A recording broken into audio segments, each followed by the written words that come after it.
Sushant Singh Rajput case में आज सबसे बड़ी पूछताछ हुई और सबसे बड़ा कबूलनामा भी हुआ। जी हाँ, दीपिका पादुकोण 200 करोड़ की ब्रांड वैल्यू वाली दीपिका आज एनसीबी के सामने थी और दीपिका ने वो सारे सच उगल दिए जो वो जानती थी।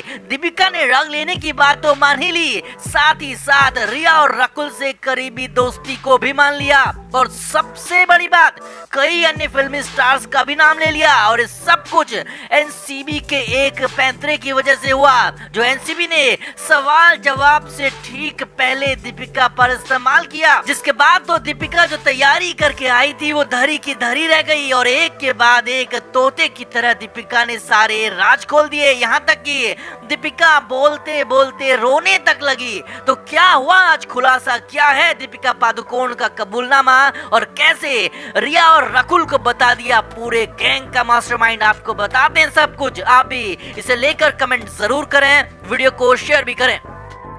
तो 26 सितंबर सुबह ठीक 10 बजे Deepika Padukone NCB guest house पहुंच गई। यहीं पर दीपिका से पूछताछ होनी थी और आज पूछताछ के लिए आने वाली दीपिका पहली मेंबर थी, जबकि इसके बाद श्रद्धा कपूर और सारा अली खान को आना था।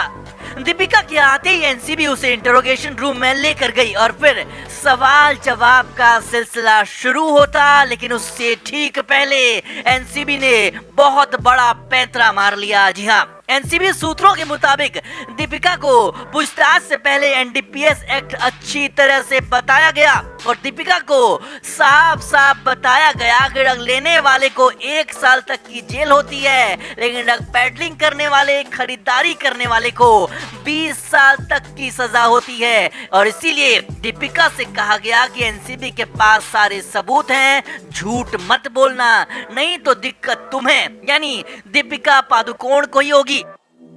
अब जो दीपिका 12 वकीलों से सलाह के बाद पहुंची थी, सारे जवाब रट कर आई थी, वो दीपिका 1 मिनट में बदल गई और जवाब देने को तैयार हो गई। फिर सवालों का सिलसिला शुरू हुआ और एनसीबी सूत्रों के हवाले से हम आपको एक एक सवाल का जवाब भी बताएंगे। तो सूत्रों के मुताबिक दीपिका से 16 सवाल पूछे गए, वो सिलसिलेवार तरीके से आपको बताते हैं। पहले कुछ रूटीन सवाल पूछे गए। दीपिका से पहला सवाल पूछा गया कि जया साहा को आप कब से जानती हैं, जिस पर दीपिका ने कहा कि जया को वो 2016 से जानती हैं, तब जया खान से भी नहीं जुड़ी थी और उससे पहले से वो जया साहा को जानती हैं। यानी ये पूरी तरह से सीधा और सच जवाब था।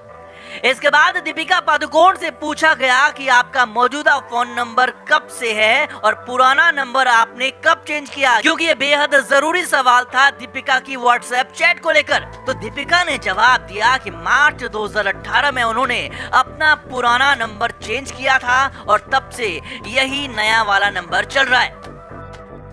अब इसके बाद एनसीबी बड़े सवालों पर आ गई। एनसीबी सूत्रों के मुताबिक दीपिका से पूछा गया कि क्या डिप्रेशन का शिकार होने के बाद आप ड्रग लेने लगी थी, तो इस पर दीपिका ने जवाब दिया, हाँ, लेकिन मैंने केमिकल वाला आइटम कभी नहीं लिया, मैंने मारिजुआना लिया। यानी दीपिका ने मान लिया कि उसने ड्रग लिया है, लेकिन केमिकल वाली ड्रग नहीं। लेकिन ये बड़ा कबूलनामा था कि दीपिका पादुकोण ने मान लिया था कि उसने ड्रग ली है। अब आगे देखिए, दीपिका से पूछा गया कि क्या डिप्रेशन के दौरान ही आप क्वान की मैनेजर करिश्मा के संपर्क में आई, तो दीपिका ने जवाब दिया, हाँ, वो क्वान से सर्विस ले रही थी, इसी दौरान करिश्मा के संपर्क में आई। दीपिका ने ये भी कहा कि क्वान के मैनेजर हर तरह की सर्विस देते हैं जो उनके क्लाइंट को चाहिए होता है, वो सब कुछ मिलता है, बस पैसे देने होते हैं और ये बातें पूरी तरह से सीक्रेट रहती हैं। यानी दीपिका पादुकोण क्वान का सच उगल रही थी। इसके बाद दीपिका से पूछा गया कि क्या वो हर बार क्वान की मैनेजर से ही ड्रग मंगवाती थी या फिर कोई और जरिया होता था, तो यहाँ पर दीपिका ने हैरान कर दिया। दीपिका ने बताया कि कुछ बार उसने रकुल प्रीत सिंह से भी ड्रग लिया है। जी हाँ, दीपिका ने ये बड़ा खुलासा किया कि रकुल के घर पर रिया चक्रवर्ती ड्रग रखवाती थी और रकुल वही ड्रग यानी दीपिका को भी देती थी। जी हाँ, ये बड़ा खुलासा था क्योंकि रकुल ने खुद एक दिन पहले कबूल किया था कि रिया चक्रवर्ती उसके घर पर ड्रग रखवाती थी और अब दीपिका ने खुलासा किया है कि रकुल वही रग दीपिका तक भी पहुंचाती थी। यानी ये पूरा सिस्टम एक दूसरे से जुड़ा हुआ था, सबके तार एक दूसरे से जुड़े हुए थे और रिया चक्रवर्ती एक तरह से पूरे बॉलीवुड को रग सप्लाई कर रही थी।